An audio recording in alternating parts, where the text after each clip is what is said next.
Hello friends, welcome to Prabhat classes YouTube channel.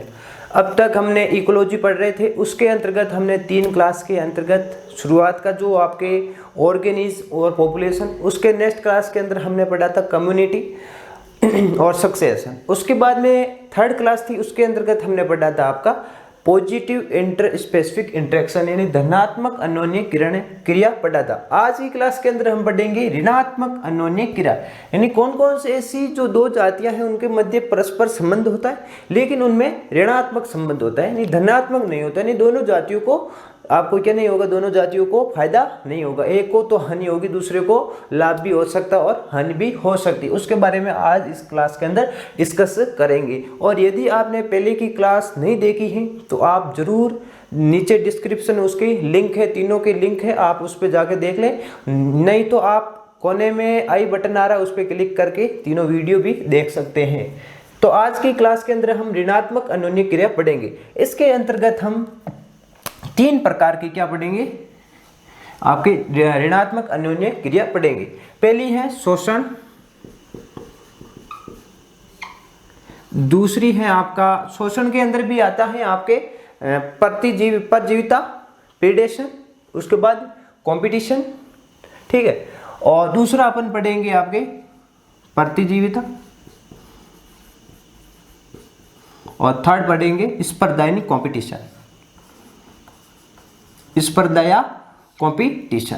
पहला है शोषण एक्सप्लॉयटेशन, दूसरा है प्रतिजीविता एमेंशियलिज्म, तीसरा आता है आपका स्पर्धा या कंपटीशन। इन तीनों को अपन एक एक करके पढ़ेंगे। तो पहला जो आता है उसका क्या नाम है आपका शोषण। शोषण के अंतर्गत भी 2 आते हैं। कौन आते हैं? 2 प्रकार का होता है शोषण भी। शोषण के अंतर्गत ही पहला कौन सा आता है आपका, सब पॉइंट ए है परजीविता। शोषण का मतलब ही क्या हो रहा है, पैरासिटिज्म, ठीक है। शोषण का मतलब भी क्या हो रहा है, जैसे आप कह रहे हो किसी व्यक्ति का शोषण हो गया। शोषण का मतलब उसके अंदर किसी एक व्यक्ति का लाभ होगा लेकिन दूसरे व्यक्ति की क्या होगी, आपके उसको एक व्यक्ति की हानि होगी, दूसरे व्यक्ति का लाभ होगा। एक व्यक्ति का लाभ लेकिन दूसरे व्यक्ति की हानि होगी। इसको मैं प्लस माइनस लिखूंगा। क्या लिखूंगा? प्लस माइनस लिखूंगा। परजीविता, जैसे ही आपके दिमाग में आया परजीवी, तो परजीवी का आगे दिमाग में क्या आएगा? परजीवी का मतलब यह होता है कि एक जीव किसी दूसरे जीव के ऊपर रहता है। किसके लिए रहता है? भोजन और आवास के लिए। किसके लिए? भोजन और आवास के लिए किसी दूसरे जीव पर क्या रहता है? निर्भर रहता है। भोजन और आवास के लिए दूसरे जीव पर रहता है। जैसे फॉर एग्जांपल आपने देखा होगा कि सिर के ऊपर क्या बढ़ जाती है? जूं बढ़ जाती है। तो जूं बढ़ जाती हैं तो जूं क्या लेती हैं? एक तो अपन अपने से क्या लेती है? पोषण लेती हैं। दूसरा क्या करती हैं? ये हमारा आवास भी लेती हैं। क्या लेती हैं? आवास भी लेती हैं। तो इसके अपन को क्या होती है? इसके अंदर हानि होती है, लेकिन जो जूं है उसको क्या हो रहा है? फायदा हो रहा है। लेकिन जो परजीवी होते हैं वो कभी भी जो आपके होस्ट है यानी जिसके ऊपर रह रहे हैं उसको कभी भी क्या नहीं करते हैं? मारते नहीं। क्या नहीं करते हैं? मारते नहीं। लेकिन उसकी उत्तरजीविता को कम कर देंगे, उसकी वृद्धि को कम कर देंगे, उसके जनन क्षमता को कम कर देंगे, लेकिन मारेंगे नहीं। लेकिन क्या होता है कि रोगों के लिए, दूसरे रोग होने के लिए क्या बनाते थे? अनुकूल बनाते थे, लेकिन मारेंगे नहीं। उसको दुर्बल बना देंगे लेकिन उसको मारेंगे नहीं। क्या नहीं करेंगे? मारेंगे नहीं। प्रीडेशन ये होता है आपके परजीविता। उसके बाद इसके एग्जाम्पल भी बहुत सारे आते हैं। क्या आते हैं? एग्जाम्पल बहुत ही इंपॉर्टेंट होते हैं। एग्जाम्पल आते हैं इसके। एग्जाम्पल के इसके अंतर्गत कौन कौन आता है? एक आता है बाह्य परजीवी, यानी जो शरीर के बाह्य भाग में रहता है, इसे बोलते हैं बाह्य परजीवी। एक होता है अंतः परजीवी, जो अंदर रहता है, शरीर के अंदर रहता है, उसे बोलते हैं अंतः परजीवी। एक क्या आता है? बाह्य परजीवी। पहला कौन सा है? बाह्य परजीवी। पहला आता है आपका बाह्य परजीवी, एक्टोपैरासाइट। अब बाह्य परजीवी है, यदि ये किस पे हो? जंतु पर हो, उसे बोलते हैं एक्टोजूपैरासाइट, यानी बाह्य जंतु परजीवी। बाह्य पहला इसके अंदर आता है बाह्य जंतु परजीवी। बाह्य जंतु परजीवी, यानी बाह्य जंतु के ऊपर परजीवी होता है, उसे बोलते हैं बाह्य जंतु परजीवी। तो बाह्य जंतु परजीवी के अंतर्गत कौन कौन आता है, इसके एग्जाम्पल बहुत ही क्या है, इंपॉर्टेंट है। इसका उदाहरण क्या क्या है तो पहला इसका उदाहरण है, आपने जो गाय भैंस के ऊपर जो आपके एक कीड़ा होता है उसको देखा होगा, यानी लीच, उसका नाम क्या है, जोंक या लीच। जोंक किसके ऊपर, चौपाइयों के ऊपर, यानी जो कैटल्स हैं उनके ऊपर, 4 पैर वालों को क्या बोलते हैं, चौपाइयों के ऊपर। ठीक है, वो उससे क्या लेता है, पोषण और आवास लेता है। लेकिन जो जोंक है उसको तो फायदा हो रहा है, लेकिन गाय और भैंस बकरियों को क्या नहीं हो रहा है, फायदा नहीं हो रहा है, उसको हानि हो रही है। दूसरा इसका आता है जूं, मानव पर, अपने सिर के जो मनुष्य होता है उसके सिर के ऊपर क्या पड़ जाती है, जूं पड़ जाती है। क्या हो गया, जूं मानव पर। तीसरा जो कुत्ता होता है उसके देखा होगा कान के अंदर कुछ आपके जीवाणु घुस जाता है, यानी एक कीट घुस जाता है, तो इसलिए वो दौड़ता रहता है। क्या है, दौड़ता रहता है, उसका नाम है टिक्स। टिक्स कुत्तों पर। तो आपके ये जो एग्जाम्पल है ये मुक्त जबान होना चाहिए। पहला कौन कौन सा है, जोंक चौपाइयों पर, दूसरा कौन सा है, जूं मानव पर, तीसरा टिक्स कुत्तों पर। टिक्स कुत्तों पर, पहला कौन सा है, जोंक चौपाइयों पर, जूं मानव पर, तीसरा टिक्स कुत्तों पर। ये तो बाह्य जंतु परजीवी है। दूसरा आता है बाह्य पादप परजीवी। बाह्य पादप, बाह्य पादप परजीवी, यानी कौन कौन से ऐसे परजीवी हैं जो कहाँ पर रहते हैं, पादप के ऊपर रहते हैं। तो इसका पहला कौन सा आता है, जो आपके कपास है, कपास की खेती होती है, उसमें एक आपका क्या बग घुस जाता है जिसका नाम है red cotton bug. Red cotton bug, RCB, red cotton bug. क्या है, रेड कॉटन बग हो गए। एक होता है लाख इंसेक्ट, यानी लाख कीट, जो लाख के ऊपर गिर जाता है, लाख के ऊपर लग जाता है, लाख कीट। तो 2 एग्जाम्पल हो गए किसके, बाह्य पादप परजीवी के। RCB होता है रेड कॉटन बग, जो किसके ऊपर लगेगा, आपके जो कपास है उसके ऊपर लगेगा, लाख कीट लाख के ऊपर लगेगा। ये तो हो गए बाह्य परजीवी। दूसरा आता है अंतः परजीवी। अंतः परजीवी जो कहां पर होंगे, अंदर की ओर होते हैं। इसके थोड़े से एग्जाम्पल हैं, कौन कौन से होते हैं आपके, हो गया आपका एस्केरिस, कौन हो गया, Ascaris, E coli, E coli, Ascaris और ई कोलाई, और भी बहुत सारे होते हैं अंतः परजीवी के अंदर। लेकिन यहाँ पर एक और बहुत ही इंपॉर्टेंट चीज आने वाली है कि पूर्ण पादप के अंदर परजीवी होते हैं, उसके अंदर एक आता है आपका पूर्ण स्तंभ परजीवी, एक आता है पूर्ण जड़ परजीवी। परजीवी पूर्ण स्तंभ परजीवी, पूर्ण स्तंभ परजीवी, परजीवी। ये जैसे मैं फोटो बना रहा हूं, ये कौन है, पादप है, ठीक है। तो यहाँ पर क्या है कि तने के ऊपर लग जाता है, जिसका नाम क्या है, कस्कुटा। एग्जाम्पल इसका कौन है, वेरी इंपॉर्टेंट एग्जाम्पल का नाम है आपका कस्कुटा। क्या है, कस्कुटा, पूर्ण स्तंभ परजीवी, बहुत ही इंपॉर्टेंट चीज है। दूसरा आता है पूर्ण जड़ परजीवी, पूर्ण जड़ परजीवी, यानी टोटल रूट पैरासाइट। और इसका उदाहरण है आपका रेफ्लेशिया। कौन है, जो पूर्ण जड़ परजीवी का उदाहरण है रेफ्लेशिया। जैसे मैं यहाँ पर एक डायग्राम बना रहा हूं, ये पौधा है, तो यहाँ पर जड़ के क्या ऊपर लगता है, पौधा लगता है, ठीक है, ऐसा एक लगता है जिसका नाम है रेफ्लेशिया। पूर्ण जड़ परजीवी परजीवी कौन होता है, रेफ्लेशिया। रेफ्लेशिया कौन है, रेफ्लेशिया, जिसका पुष्प सबसे बड़ा होता है। सबसे बड़ा पुष्प किसका होता है, रेफ्लेशिया का होता है, जिसका परागण कौन करता है, आपका हाथी के द्वारा उसका परागण किया जाता है। तो आपको क्या याद रखनी है इसके अंतर्गत कि बाह्य परजीवी दो प्रकार के होते हैं। कौन कौन से होते हैं? एक होते हैं आपके जोंक चौपाइयों पर, बाह्य जंतु परजीवी। पहला आता है बाह्य जंतु परजीवी। कौन आता है? बाह्य जंतु परजीवी। दूसरा कौन आता है आपका? टिक्स ऑन, कुत्तों पर। टिक्स किसके ऊपर है? कुत्तों के ऊपर है। टिक्स किसके ऊपर है? कुत्तों के ऊपर होता है। उसके बाद में ई कोलाई हो गया आपका और एस्केरिस हो गया। पूर्ण स्तंभ परजीवी कौन है आपका? कशकुटा होता है। और पूर्ण जड़ परजीवी कौन होता है आपका? पूर्ण जड़ परजीवी के अंतर्गत आता है आपका रेफ्लेशिया। कौन आता है? रेफ्लेशिया। कौन आता है? रेफ्लेशिया आता है। उसके बाद में आता है, ये तो आपका क्या हो गया? परजीवी पूरा हो गया। कौन कौन पूरे हो गए? पैरासाइट पूरे हो गए। उसके बाद में जो नेक्स्ट आता है यानी सेकंड नंबर का आता है, वो आता है आपका परभक्षी। क्या आता है? परभक्षी। तो परभक्षी क्या होते हैं पहले देखते हैं। सेकंड आता है आपका शोषण के अंदर आता है परभक्षी। कौन आता है? परभक्षी।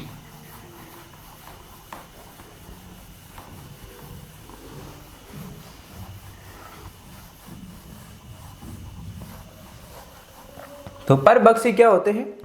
सेकंड इज परभक्षिता, प्रीडेशन।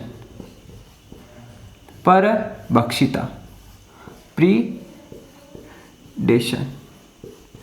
परभक्षिता का नाम सुनते ही यानी किसी एक व्यक्ति पकड़कर दूसरे व्यक्ति को खाता है, तो आपके दिमाग में एक उदाहरण सहजता आता ही होगा। आपने देखा होगा कि जो बाघ होता है किसके पीछे भागता है? हिरण के पीछे भागता है, अंत में उसको पकड़ के खा लेता है। तो ये किसका उदाहरण हो गया? परभक्षिता का उदाहरण होगा। यानी एक जंतु दूसरे जंतु को पकड़ के खा लेता है, ये किसका उदाहरण हो गया? आपका परभक्षिता का हो गया। और एक जो आपके गोरैया है वो किसी बीज को खा लेती है, वो भी किसी परभक्षी से कम नहीं है, किसी परभक्षी से कम नहीं है। तो ये क्या करता है? परभक्षिता होता है वो क्या करता है? आपके कंट्रोल प्रे पॉपुलेशन करता है। क्या करता है? Control pray population. जैसे यहाँ पर एक डायग्राम के द्वारा मैं समझाऊं, ये कोई फसल है, किसी के खेत में फसल उगी है। क्या उगी है? फसल। ठीक है। तो यहाँ पर क्या होते हैं कि यहाँ पर एक होते हैं छोटे छोटे कीड़े। क्या लगे रहते हैं? छोटे छोटे कीड़े लगे रहते हैं। ठीक है, ये क्या है? छोटे छोटे कीड़े। ठीक है। यहाँ उससे बड़े एक और कीड़ा होता है,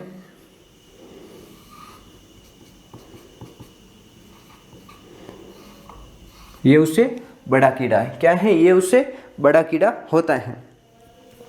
तो इसमें क्या होता है कि ये कीड़ा फसल को खाता है, लेकिन ये फसल को नहीं खाता। किसको खाता है? छोटे वाले कीड़े को खाता है।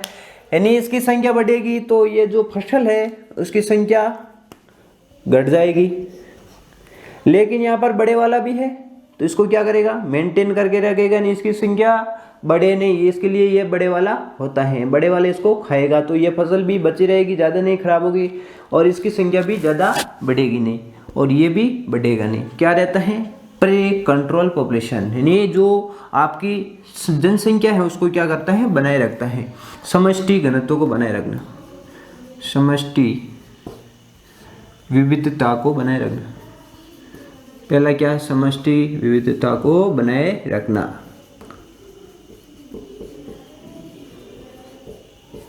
ठीक है, यह होता है परभक्षिता का पहला उदाहरण। उसके बाद में परभक्षिता क्या होता है कि ये इसको खाया। देखो आपका क्या होता है? ये होगी घास। घास को कौन खाएगा? खरगोश। खरगोश को कौन खाएगा? भेड़िया। भेड़िए को कौन खाएगा? शेर। कौन खाएगा? शेर। तो यहां पर देखना कि यहां पर घास को कौन खा रहा है? खरगोश। खरगोश को कौन खा रहा है? भेड़िया। भेड़िए को कौन खा रहा है? शेर। तो यहाँ पर एक पाइप बन गया, यानी इसकी जो एनर्जी थी वो इसके पास गई और इसकी जो ऊर्जा थी इसने खा गई, इसको प्राप्त की, और जो भेड़ी की ऊर्जा थी वो शेर ने खा के प्राप्त की। यानी ऊर्जा एक रूप से दूसरे रूप में जा रही है, यानी कॉन्ड्यूट की तरह कार्य कर रहा है, एक पाइप की तरह कार्य कर रही है। ऊर्जा यहाँ पर एक पाइप की तरह कार्य कर रही है। क्या कर रही है? पाइप की तरह कार्य कर रही है। कृषि क्षेत्र के अंदर है जो आपके जैविक नियंत्रण है। कृषि क्षेत्र के अंदर जैविक नियंत्रण किस पर आधारित है? परभक्षिता पर आधारित है। बहुत इंपॉर्टेंट लाइन है, बहुत इंपॉर्टेंट लाइन है। कृषि क्षेत्र पर जैविक, कृषि क्षेत्र में जैविक नियंत्रण, जैविक नियंत्रण परभक्षिता पर आधारित है। किस पर आधारित है? परभक्षिता पर आधारित है। किस पर आधारित है? परभक्षिता पर आधारित है। जैविक कृषि क्षेत्र में जो जैविक नियंत्रण होता है उसके अंतर्गत जैविक नियंत्रण परभक्षिता पर आधारित होता है। किस पर आधारित होता है? परभक्षिता पर आधारित होता है। उसके बाद में जो परभक्षिता होता है वो क्या करता है? स्पीसीज और क्या करता है? स्पीसीज डाइवर्सिटी मेंटेन करता है, जातीय विविधता को बनाए रखता है। क्या करता है? जातीय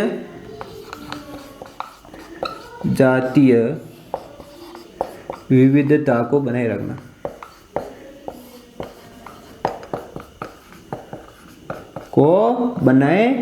रखना, ये कैसे बनाए रख रहा है? देखना, यहाँ पर एक क्या था, एग्जाम्पल लिया गया था कि प्रशांत महासागर का दक्षिणी तट था, वहां पर क्या मिल रही थी? आपको स्टारफिश मिल रही थी। स्टारफिश दक्षिणी तट से क्या लिया? स्टारफिश को हटा दिया, स्टारफिश थी उसको हटा दिया, तारा मछली को हटा दिया। कि यहाँ पर देखना, ये है आपका दक्षिणी तट, यहाँ पर थी आपके स्टारफिश, यहाँ पर थी कि स्टारफिश थी, तारा मछली थी। ठीक है, इसको मैंने यहाँ से हटा दिया, सभी तारा मछलियों को हटा दिया। कुछ समय के बाद वहाँ पर अवलोकन किया कि यहाँ पर 10 से ज़्यादा जो जातियाँ थी वो क्या हो गई? विलुप्त हो गई। क्या हो गई? विलुप्त हो गई। क्योंकि यहाँ पर दूसरी जातियों को संख्या बढ़ने से कौन रोक रहा था? आपके स्टारफिश रोक रही थी, यानी तारा मछली रोक रही थी। लेकिन तारा मछली को यहाँ से हटा दिया, तारा मछली को हटा दिया तो वहाँ पर कोई था नहीं जो दूसरी जातियों को क्या करे? संख्या घटाए, तो था ही नहीं, तो उनकी संख्या बहुत ज़्यादा ही बढ़ गई। तो उन्होंने क्या किया? ज़्यादा ही भक्षण किया, तो दूसरी जातियाँ विलुप्त हो गई।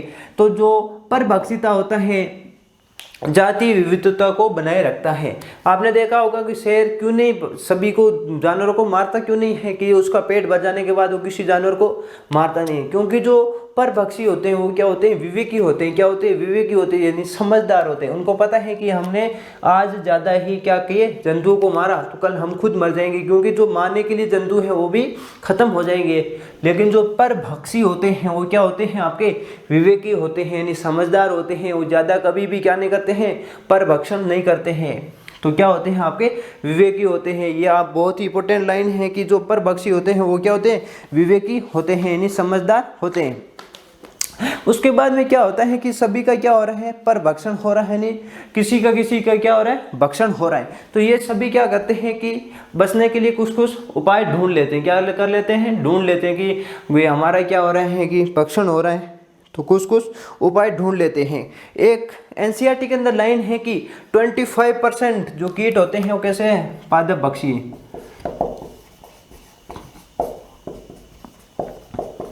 पादप भक्षी होते हैं। 25% कीट कैसे होते हैं? पादप भक्षी होते हैं, नहीं पादपों को खाते हैं। और जैसे देखा होगा कि कैक्टस के ऊपर क्या आ जाते हैं? कांटे आ जाते हैं। कि जो भी पौधे होते हैं उनके ऊपर कांटे आते हैं। कांटे इसलिए आते हैं ताकि दूसरे जंतु उसको खा नहीं पाए, क्या नहीं कर पाए? खा नहीं पाए। उनकी सुरक्षा की दृष्टि से उसके ऊपर कांटे आ जाते हैं। बहुत सारे आपके कैक्टस हो गए, बबूल हो गए, उनके ऊपर क्या आ जाते हैं? कांटे आ जाते हैं, तीखे इतने लंबे कांटे आ जाते हैं, ताकि कोई भी दूसरा जानवर है डायरेक्ट उसको खा नहीं पाए।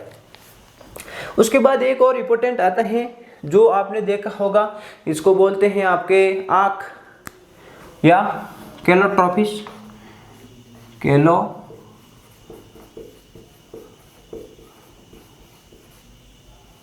कैलोट्रॉपिस या आँख बोलते हैं, कैलोट्रॉपिस या आँख। उसके अंदर देखा होगा कि जो सफेद उसके अंदर से दूध निकलता है, उसको तोड़ते हैं पत्ते तो वहां पर से क्या निकलता है? दूध निकलता है। तो दूध क्या होता है? Cardiac glycoside. क्या होता है? कार्डियक, क्या इसका नाम क्या है? Cardiac glycoside. Cardiac glycoside site क्या है? कार्डियक ग्लाइकोसाइड, जो कोई भी खाता नहीं क्योंकि ये कड़वा होता है। क्या होता है? कड़वा होता है। तो दूसरा जंतु क्या नहीं खाएगा? कैलोट्रोपिस को खाएगा नहीं, क्योंकि उसके अंदर होता है कार्डियक ग्लाइकोसाइड, एक रसायन होता है, उसकी वजह से कोई भी इसको खाता नहीं। क्या नहीं करता है? कोई भी इसको खाता नहीं। ठीक है। उसके बाद में और भी इसके अंदर मॉडिफिकेशन आते हैं कि कोई क्या कर देता है, आपके मिमिक्री भी कर देता है। क्या कर देता है? मिमिक्री कर देता है, उसके जैसा दिखता है। कोई जैसे डेंजरस आदमी है, उसके जैसा मैं दिखूं तो कोई भी मेरे हाथ नहीं लगाएगा, यानी मैं शत्रुओं से बच सकता हूं। तो क्या करते हैं, और भी बहुत सारे जंतु हैं जैसे मोनार्क तितली हैं, वो क्या करती हैं, आपके मिमिक्री करके बच जाती है। क्या कर जाती है? मिमिक्री करके बच जाती हैं। ये तो हो गया आपका प्रीडेशन। क्या हो गया? प्रीडेशन। उसके बाद में जो नेक्स्ट आता है बहुत ही इंपॉर्टेंट आता है, वो क्या आता है आपका? स्पर्धा या कंपटीशन। क्या आता है? कंपटीशन। कंपटीशन के अंदर क्या होता है?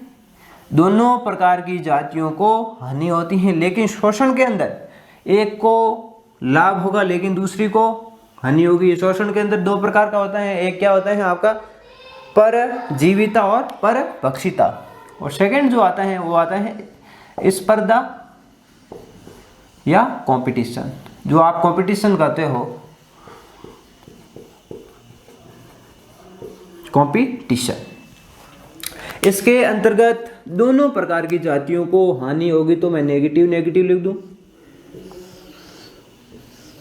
यानी इसकी मुंडी मैं नीचे करूंगा।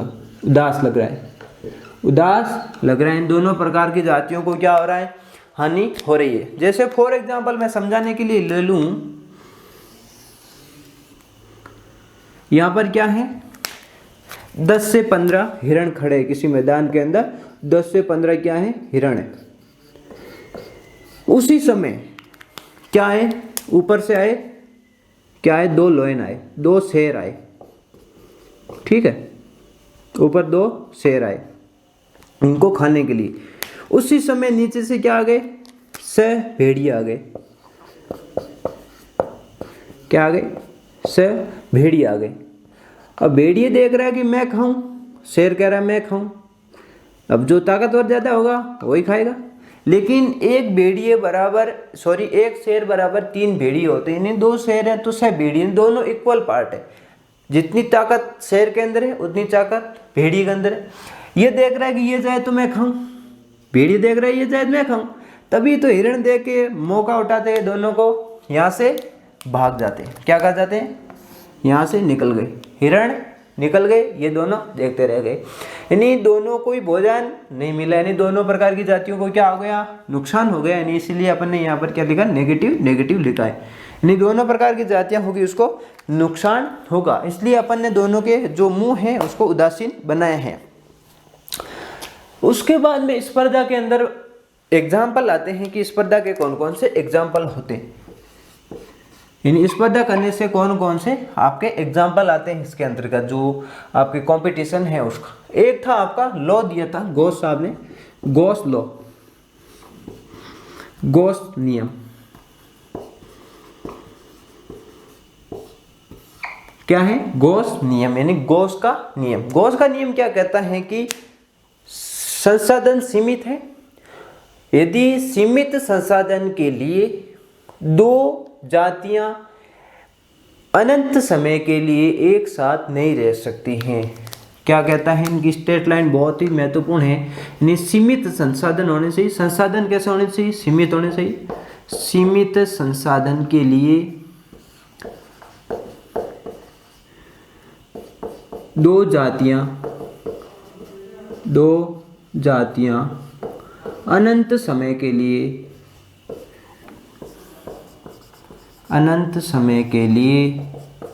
एक साथ नहीं रह सकती हैं। अनंत समय के लिए एक साथ नहीं रह सकती है। ये किसने कहा था? गॉस साहब ने कहा था। उन्होंने एक एक्सपेरिमेंट भी किया था। कहाँ पर किया था? लाइब्रेरी के अंदर एक एक्सपेरिमेंट भी किया था। उसके अंतर्गत उन्होंने समझाया कि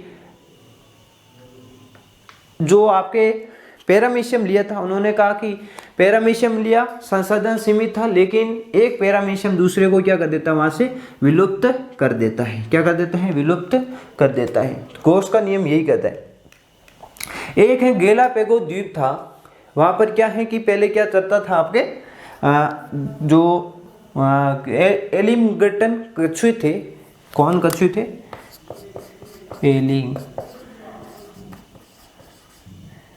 कछुए, कछुए का नाम क्या है, एलिगपटन कछुए, एलिगपटन कछुए थे। तो ये कछुए क्या थे, यहाँ पर जो कछुए थे, एक द्वीप था, गेलापागो द्वीप था, वहां पर कछुए थे। तो कछुए क्या करते थे, घास खाते, लेकिन वहां पर क्या लाई गई, बकरियों को लाया गया। क्या लाया गया, बकरियों को लाया गया, बकरी को लाया गया। तो बकरी की चारण क्षमता ज्यादा है, लेकिन कछुए की चारण क्षमता कम है। कछुए की चारण क्षमता कम है, तो यहाँ पर क्या होगा कि बकरी ने सभी की सभी घास खा ली। तो 10 साल के अंदर जितने भी कछुए थे वो क्या हो गए, विलुप्त हो गए। 10 वर्षों में कछुए क्या हो गए, विलुप्त हो गए। क्या हो गए, विलुप्त हो गए। यानी 10 साल के अंदर जितने भी वहां पर कछुए थे वो सब क्या हो गए थे, विलुप्त हो गए थे। क्योंकि जो आपके बकरी थी उसकी क्या थी, चारण क्षमता ज्यादा थी। यानी बकरी की चारण क्षमता ज्यादा होने के कारण वहां पर जितने भी प्रकार के कछुए थे, जितनी भी संख्या में कछुए थे, सब के सब क्या हो गए, विलुप्त हो गए थे। क्या हो गए थे, विलुप्त हो गए थे। उसी तरह एक और आ रहा है कि जो दक्षिणी आपका ये आपका जो फ्लेमिंगो होता है, एक फ्लेमिंगो पक्षी होता है। दक्षिणी अमेरिका के अंदर झीलें होती हैं। कैसी होती हैं, झीलें होती हैं, उथली प्रकार की झीलें होती है दक्षिणी अमेरिका के अंदर। तो वहां पर एक पक्षी आता है, आगंतुक पक्षी आता है, फ्लेमिंगो। कौन आता है, फ्लेमिंगो। दक्षिणी अमेरिका के अंदर, दक्षिणी अमेरिका में फ्लेमिंगो, फ्लेमिंगो, फ्लेमिंगो। दक्षिणी अमेरिका के अंदर एक पक्षी आता है, उसका नाम क्या है, फ्लेमिंगो। तो फ्लेमिंगो क्या करता है कि वहाँ की जितनी भी प्रकार की आवासीय मछलियाँ होती है, यानी जहाँ पर मछलियाँ मिलती हैं, उससे क्या करता है, प्रतिस्पर्धा करता है। तो वहाँ की जितनी भी प्रकार की मछलियाँ, उनकी संख्या घट जाती है और अनंत समय तक वो एक साथ नहीं रह पाती हैं। क्या नहीं रह पाती, अनंत समय तक एक साथ नहीं रह पाती। उसके बाद में एक कॉनेल साहब थे। कौन थे, कॉनेल साहब। कॉनेल साहब थे, उन्होंने एक एक्सपेरिमेंट दिया था।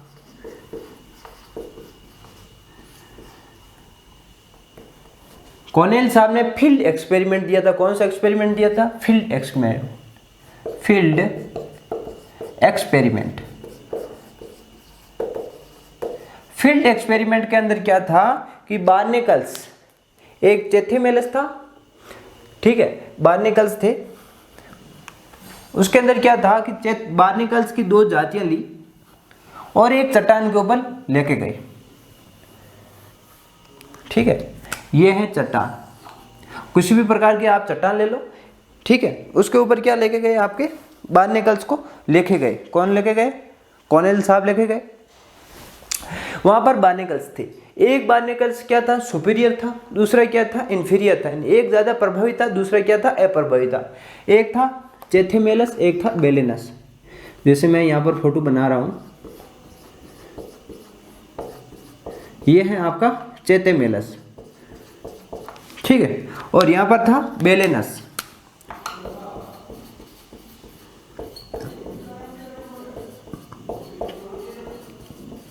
ठीक है, तो बेलेनस की प्रॉपर्टी क्या है कि फैल जाता है ज्यादा, लेकिन ये क्या करता है कि जो चेथेमेलस है वो क्या कर रहा है, इसको फैलने से रोक रहा है।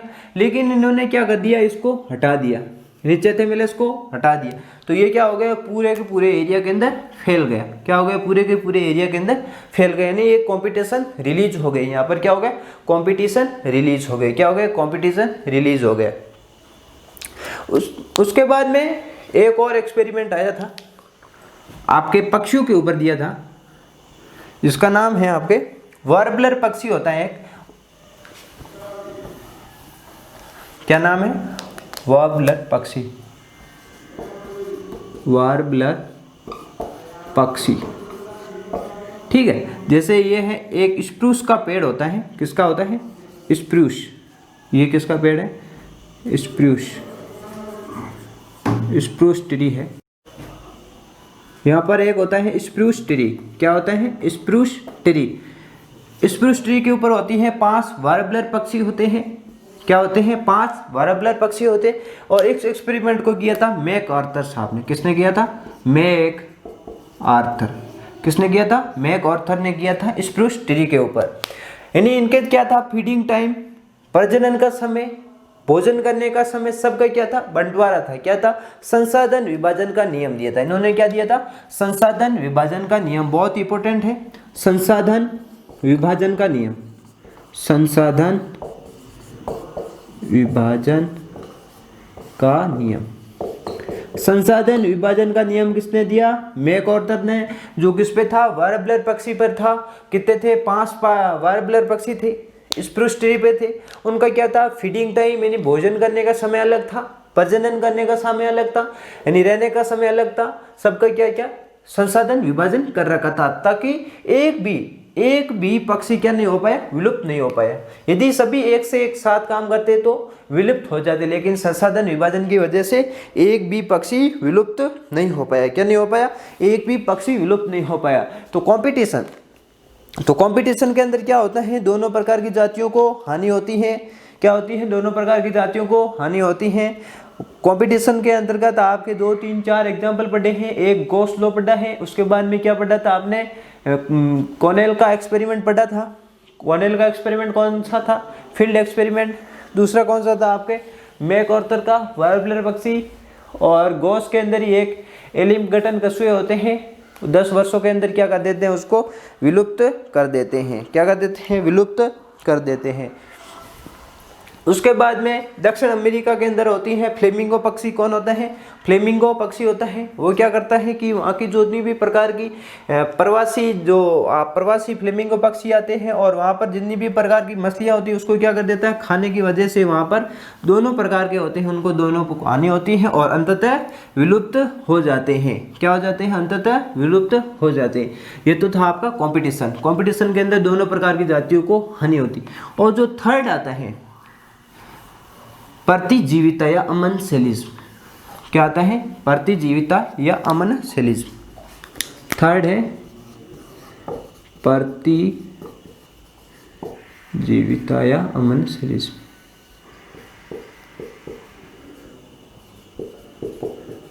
अमनशेलिज्म।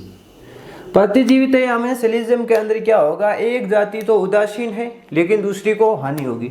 एक उदासीन लेकिन दूसरी को हानि होगी। एक की मुंडी ऐसे लेकिन दूसरे की मुंडी नीचे होगी। क्या होगी? नीचे होगी। यानी एक को हानि हो रही लेकिन दूसरी क्या है? उदासीन है। इसका उदाहरण कौन है? इसका उदाहरण है, एक आता है आपका एलियोपैथी प्लांट आते हैं। एलियोपैथी प्लांट। एलियोपैथी प्लांट क्या होते हैं? वे पादप होते हैं, इसके अंदर कौन कौन से पादप आते हैं? तुलसी, सूरजमुखी। सूरजमुखी, तुलसी और सूरजमुखी पादप होते हैं। जैसे मैंने यहाँ पर किसी भी प्रकार का पौधा बना दिया, ठीक है, यह है किसी भी प्रकार का पादप है। तो तुलसी और क्या कहते हैं? सूरजमुखी पादप होते हैं। यहाँ पर जड़ों से एक ट्रांससिनेमिक रसायन निकलता है। ट्रांससिनेमिक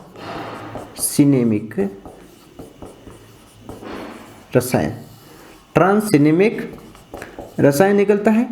और जितने भी प्रकार के पास में कोई भी प्रकार का पौधा उग रहा है, जैसे ये पौधा उग रहा है पास में, इसकी जड़ों तक ये पहुंचेगा तो ये पौधा क्या हो जाएगा? नष्ट हो जाएगा। क्या हो जाएगा? नष्ट हो जाएगा। यानी जो तुलसी और सूरजमुखी के पादप होते हैं वो होते हैं आपके वीडी फ्री। यानी क्या कैसे होते हैं? आपके जितनी भी प्रकार की वीड होती है, खरपतवार फ्री होते हैं, खरपतवार रहित पादप होते हैं। ये कैसे होते हैं?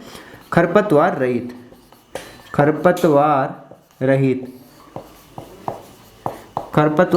पादप होते हैं। कैसे होते हैं? खरपतवार रहित पादप होते हैं। दूसरा इसका एग्जांपल आता है, वो आता है एंटीबायोटिक्स। क्या आता है? एंटीबायोटिक्स या प्रतिजैविक जैविक।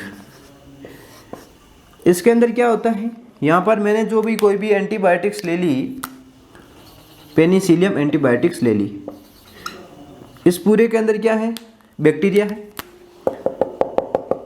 यहाँ पर क्या पड़े, बैक्टीरिया।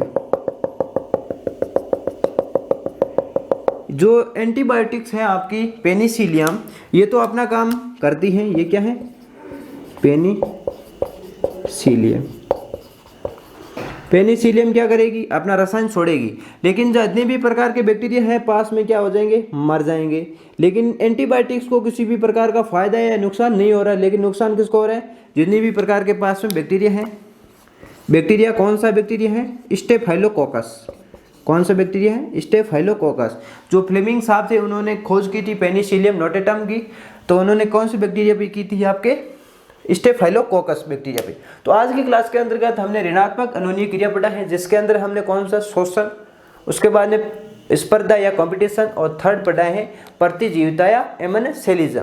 और नेक्स्ट जो क्लास आएगी उसके अंदर पढ़ेंगे हम इकोसिस्टम। क्या पढ़ेंगे, इकोसिस्टम। इकोसिस्टम का कंप्लीट अध्ययन किया जाएगा, जो बहुत ही बड़ी एग्जाम के लिए बहुत ही इंपॉर्टेंट चैप्टर माना जाता है। इकोसिस्टम से बहुत सारे क्वेश्चन आते हैं। Thank you so much.